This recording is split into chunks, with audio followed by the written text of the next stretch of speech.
lo llevó a mantenerse estático, a mantenerse sin hacer nada, pasivo, y no hizo nada ante el pecado de su hijo Amnón, lo que orilló a su otro hijo Absalón a matar a su hijo en venganza y a huir para no recibir las consecuencias de su asesinato. Y entonces este capítulo es la continuación de esta historia, de este hijo asesino que huyó para no recibir las consecuencias de su pecado. Y aquí entonces en el capítulo vamos a encontrarnos con un David que está todavía con esos sentidos espirituales embotados y apagados por causa de las consecuencias de su propio pecado. Y vamos a ver particularmente a David con un conflicto muy grande en su mente, porque él no sabe qué hacer con su hijo y no sabe cómo resolver este asunto tan grave, y se le pasan los años pensando qué voy a hacer con mi hijo. Entonces está tan afectado por su pecado que no sabe qué hacer, y aparte es fácilmente manipulable, como vamos a ver, por la astucia de los demás.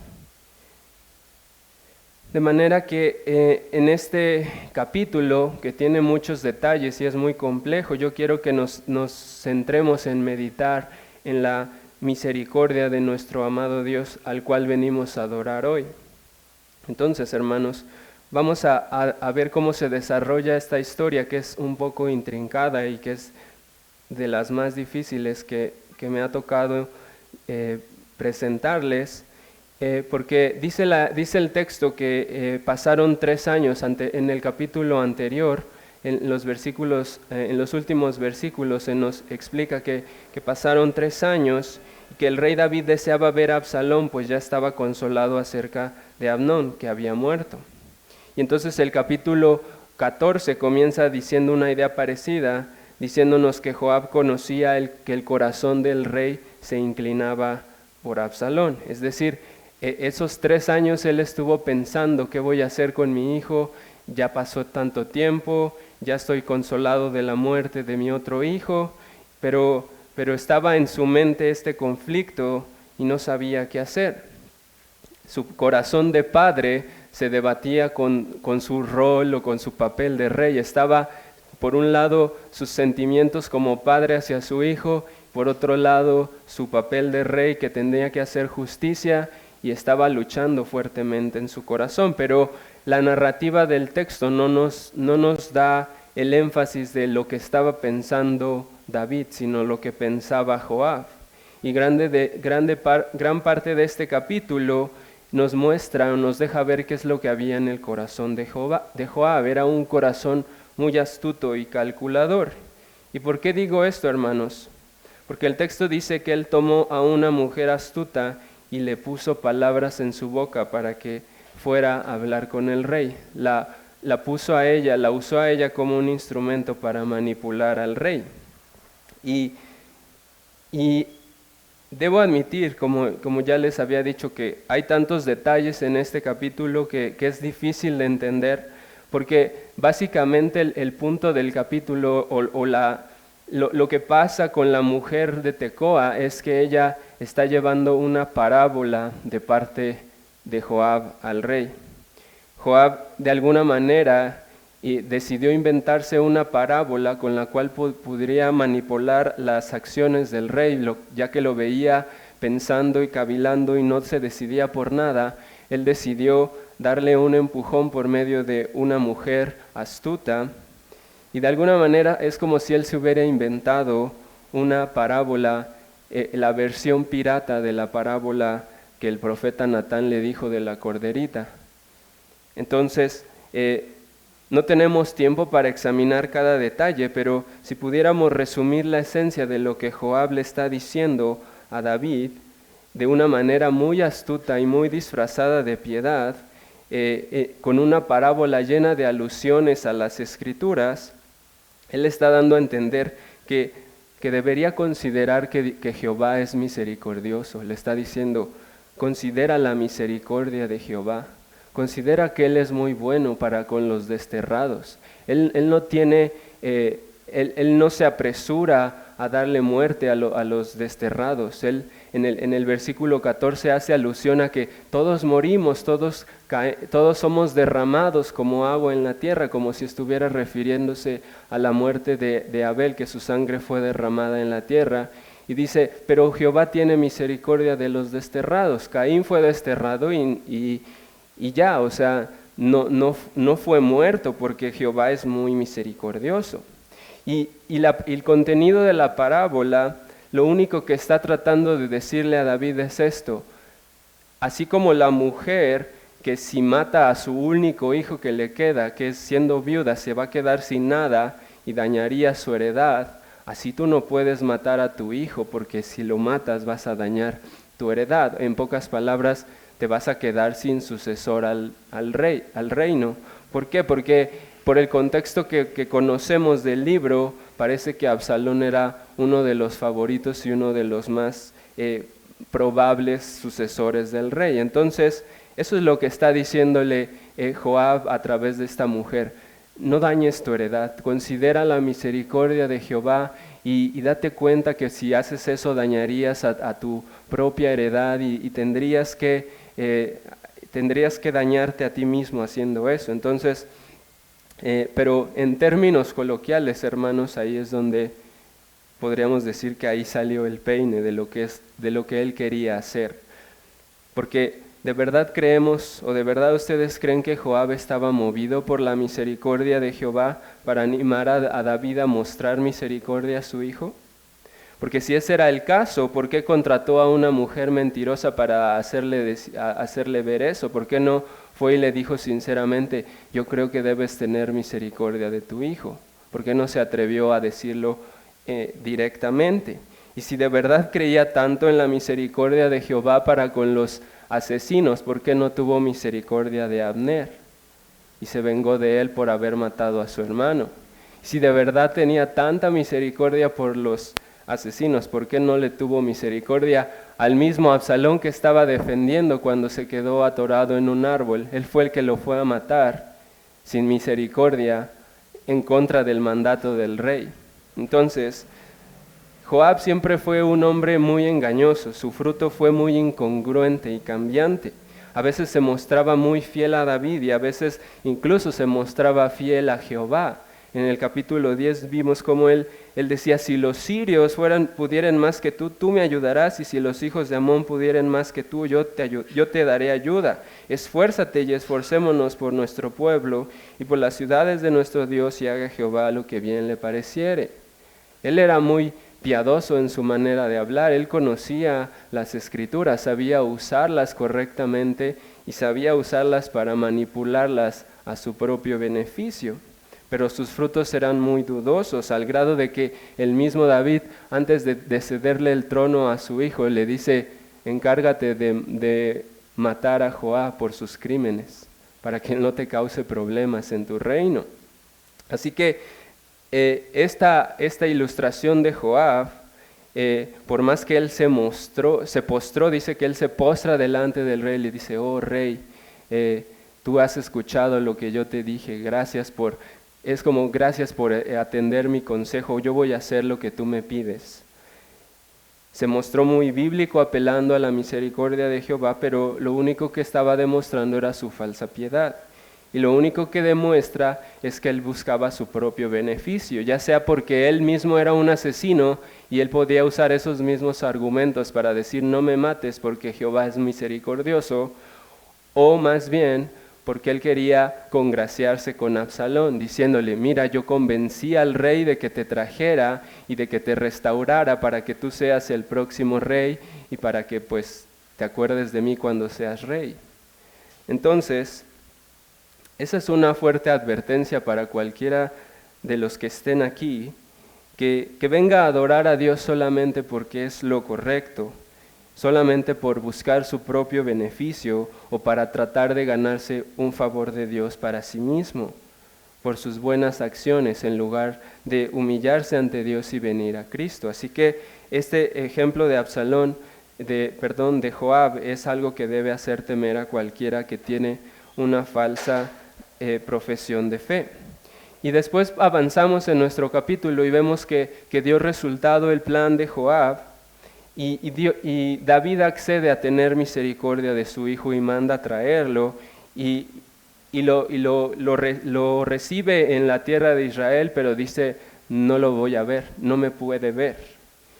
Y luego inmediatamente de que se nos dice que el rey no quiere ver a su hijo, no acepta que él entre a verlo, comienza una descripción distinta de quién era Absalón y de cuán hermoso era, de cuán perfecto era, de cuán hermoso era.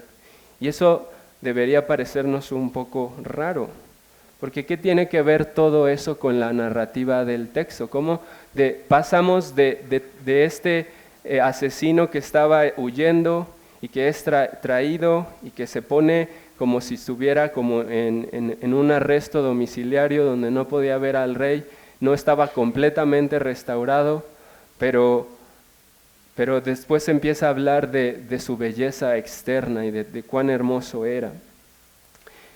Creo que lo que hace este texto al describir así por fuera a Absalón es mostrarnos que la evidencia de que por dentro estaba completamente vacío de hermosura. Y eso lo confirma el mismo Absalón cuando se enfurece porque ve que no hay ninguna respuesta del rey y manda quemar a los campos de Joab y se muestra como un niño berrinchudo queriendo que lo restaure su padre, exigiendo que lo restaure. ¿Para qué me trajo si no me va a restaurar? ¿Para qué me trajo si no me va a dar mis privilegios de hijo del rey? Y aquí vemos como si el regreso de Absalón, hermanos, fuera totalmente lo opuesto al regreso del hijo pródigo. Si ustedes miran con atención muchos detalles, el hijo pródigo regresa de una tierra muy lejana porque su pecado lo había acusado, se sentía contrito por su pecado, entendía que había pecado contra el cielo y contra su padre, y entonces regresa por una convicción de su pecado. Pero Absalón regresa prácticamente a la fuerza, lo fueron a traer, lo tuvieron que traer. Él nunca mostró ninguna seña de querer regresar. El hijo pródigo regresa muy humillado, y el hijo pródigo Absalón regresa exaltándose a sí mismo como el hijo del rey que exige que lo restaure su padre. El hijo pródigo de la parábola se conformaba, decía, yo con que me reciban como uno de los siervos de mi padre, yo sería feliz. Y él dice, él exaltado dice, ¿para qué me trajiste si no me vas a exaltar? Y si soy culpable, pues mátame. Como diciendo, yo no tengo nada que esconder, ¿para qué me mandaste traer? Exigiendo que lo restauren. Entonces vemos ese contraste tan amargo entre uno y otro, como uno reconocía su pecado y el otro decía, vea yo el rostro del rey y si hay pecado en mí, máteme. Y podríamos seguir viendo algunas más paralelos y quedaríamos con esa sensación amarga de cuán distinto es Absalón y cómo regresa a su padre con esa actitud de hijo rebelde, de hijo todavía endurecido en su pecado. Y eso nos ayuda a entender por qué posiblemente David no lo quería recibir en su presencia. Era una forma de disciplinarlo como padre, diciéndole, lo que hiciste estuvo mal. Yo te amo y te recibo en el reino, pero tienes que admitir que lo que hiciste estuvo mal. De alguna manera es como si David estuviera esperando que Absalón reaccionara de esa manera, pero vemos que él reacciona completamente opuesto. En lugar de que ese tiempo de reflexión sin ver a su padre le dijera, oye, es verdad, lo que hice estuvo mal, se encoleriza y manda quemar y empieza a exigir que lo restauren. Y entonces la disciplina de su padre no resultó como él esperaba. Pero cuando su padre se entera de que su hijo, en lugar de arrepentirse, ahora sigue pecando y endureciéndose más, uno naturalmente esperaría que el padre pues fuera más severo y le pusiera un castigo más duro. Pero nos sorprende el texto cuando dice, termina el capítulo diciendo, y el rey besó a Absalón. Entonces eso debería impactarnos, hermanos. ¿Cómo es que el rey besó a Absalón con esa actitud tan soberbia, tan altanera? Uno por lógica humana diría, bueno, si se comportó peor o lo opuesto al hijo pródigo que recibió misericordia, entonces que se comportó distinto al hijo pródigo debe ser tratado distinto, debe ser tratado con dureza. Debería recibir lo que él pidió. Él está pidiendo que lo maten, pues mátenlo. Pero el rey le da un beso que implicaba una restauración absoluta como hijo suyo y mostrándole compasión. Así que aquí vemos otra cara de la misericordia del Señor, hermanos, porque eso nos hace pensar en lo que les decía. Por naturaleza uno se inclinaría a decir, merece un trato duro porque no reacciona a la disciplina. Pero vemos que David le muestra un corazón misericordioso de padre. Y si dijéramos que el hijo pródigo de la parábola merecía más misericordia porque él sí se humilló, estamos equivocados si no entendemos qué es la misericordia. Porque ni el hijo pródigo de la parábola ni el hijo pródigo de David eran dignos de nada. Los dos eran pecadores muy miserables, pecadores muy perversos. El hijo pródigo de la parábola trató a su padre de una manera terrible y le dijo, yo quiero que te mueras. Entonces, si entendemos la misericordia así como que yo ya me esforcé, yo estoy haciendo mi devocional, estoy viniendo a la iglesia, me estoy esforzando, por eso merezco un poco de misericordia del Señor, estamos confundiéndonos. Entonces, eso es lo que quiero que meditemos, hermanos, y con lo que nos quedemos, con la misericordia tan hermosa, tan abundante, tan inmerecida que Jehová muestra. Porque ese es el corazón del mismo Jehová cuando dice, ¿no es Efraín hijo precioso para mí? ¿No es niño en quien me deleito? Pues desde que hablé de él me he acordado de él constantemente. Por eso mis entrañas se conmovieron por él. Ciertamente tendré misericordia de él, dice Jehová. Está hablando de Efraín, del pueblo de Israel que estaba en su época de mayor rebeldía y aún así le dice, es mi hijo y mis entrañas se conmueven por él y yo quiero tener misericordia, aunque él no muestra síntomas de querer estar en paz conmigo. Eso es lo que yo quiero que nos quedemos en nuestros corazones y que recordemos que Jehová no quiere la muerte del impío, sino que el impío se vuelva de su camino. Y él dice, volveos de vuestros malos caminos, ¿por qué moriréis, oh casa de Israel? Está hablándole a un pueblo que no quiere recibir ninguna disciplina, que no quiere admitir su culpa y le insiste, ¿por qué vas a permanecer así? Y es como el rey David le sigue dando besos de misericordia diciéndole, yo sé que eres rebelde, pero mis entrañas se conmueven por ti y te voy a dar otra oportunidad para que te arrepientas.